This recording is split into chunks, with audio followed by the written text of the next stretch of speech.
Coming to the New Testament. Coming to the New Testament. In the King James Version. In some modern translations, they have omitted these words which I'm going to say now. But in the King James Version, which Brother Swaggart uses, so he advertises this book here, King James Version. And in the King James Version, the New Testament starts. The first book is the Gospel according to St. Matthew. Second book, the Gospel according to St. Mark. Third book, the Gospel according to St. Luke. Fourth book, the Gospel according to St. John. I'm asking, what is this according to? According to, according to. Why according to? You see, you don't catch the joke. You just read the Gospel according to Matthew, according to Mark, according to Luke, according to John. I said, what is this according? Why according to? This little publication, it says there, Ahmad Deidat. That's my book. I wrote it. I am responsible. You can take me to task. If I have made some utterances here which are false, you can take me to task, because this is my book. But if it was according to Ahmad Deidat, that means somebody else wrote it, not me. You are telling that according, maybe it was not according to what I am thinking, but you are attributing things to me. It could be a lie against me, but if I wrote it, I am responsible. But if somebody attributes something to me, say, according to Mr. Deidat, it could be false. So every book begins according to, because Matthew didn't sign his name, Mark didn't sign his name, Luke didn't sign his name, John didn't sign his name. These are anonymous books somebody had written. And they just say, well, I think this Matthew could have. I think this is the work of Mark. I think, it seems to fit Luke's mentality. I think only John could have spoken like that. So according. The internal evidence also shows, like for example, that Matthew didn't write Matthew. Matthew, chapter 9, verse 9. It says, while he, that is Jesus, was going forth into the way, he, Jesus, saw a tax collector called Matthew.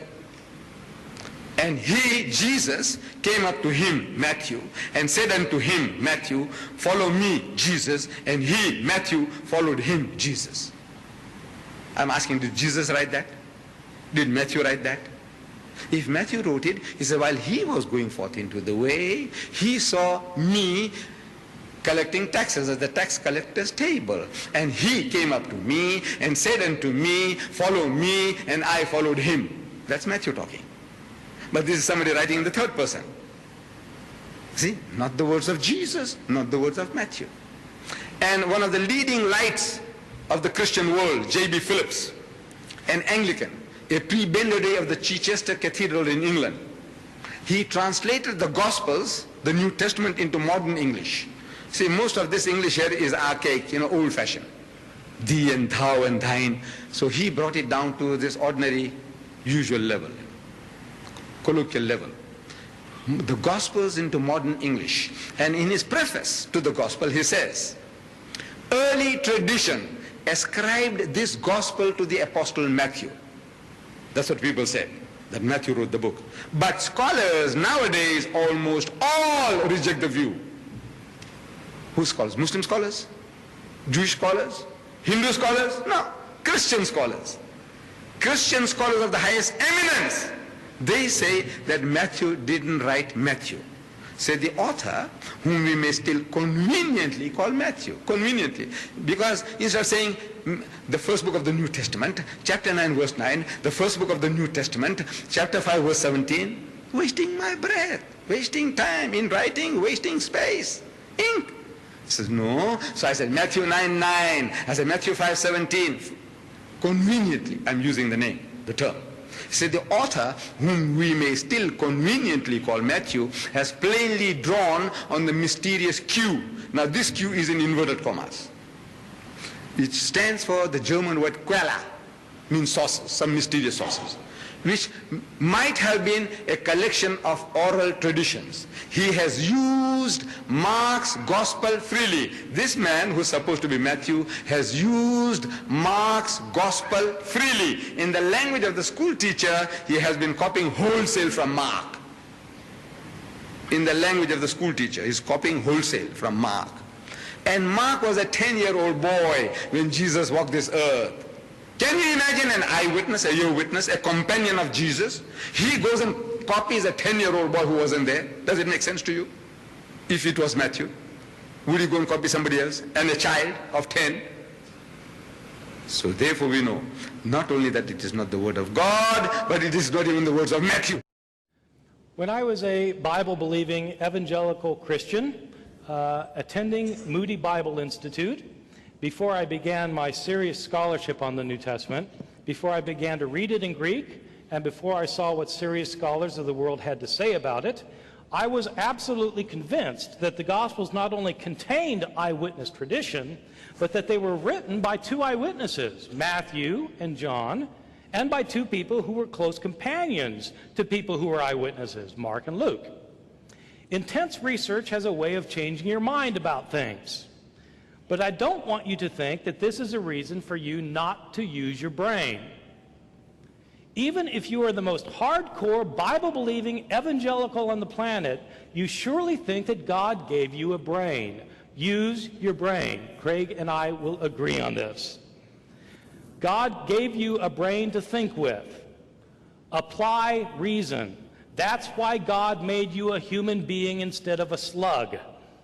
Don't be afraid of using your intelligence to find out the truth. The truth may not be what you were taught, but if it's true, you should believe it, not run from it. As I studied more and more using my intelligence as an evangelical, but also praying about it, I became convinced that the New Testament Gospels were not written by eyewitnesses or by people who knew eyewitnesses. The first point to make is the rather obvious one that the Gospels don't claim to be written by eyewitnesses. They are all anonymous. The titles in your Gospels, the Gospel according to Matthew and so forth, were added by later editors. They were not put there by the original authors. Second point, none of the Gospels claims to be written by the person whose name it bears. They don't claim to be written by eyewitnesses, and they don't claim to be written by people named Matthew, Mark, Luke, and John. Those are later traditions that were added to the Gospels. These traditions do not start appearing for about 100 years. Some people think that there is an early church father named Papias who attests to the witness of Mark and Matthew, but in fact there are very solid reasons for thinking that Papias, who lived around the year 120 to 140, is not referring to our Mark or our Matthew. The first time anybody refers to Matthew, Mark, Luke, and John by name is Irenaeus in the year 180, 100 years after these books were written. My understanding of the Gospels, as they come down to us, is that they were anonymous, and we don't know their names, and they're not built on eyewitness testimony.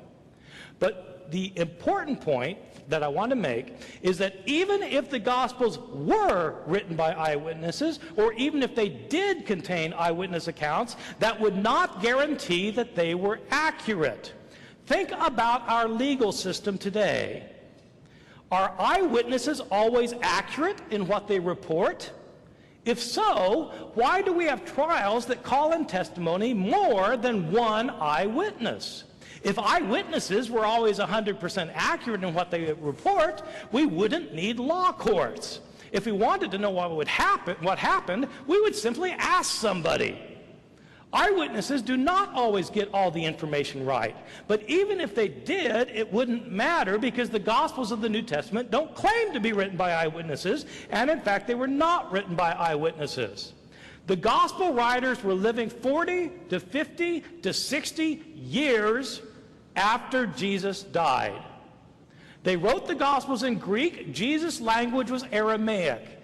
These Gospel writers were living in a different country.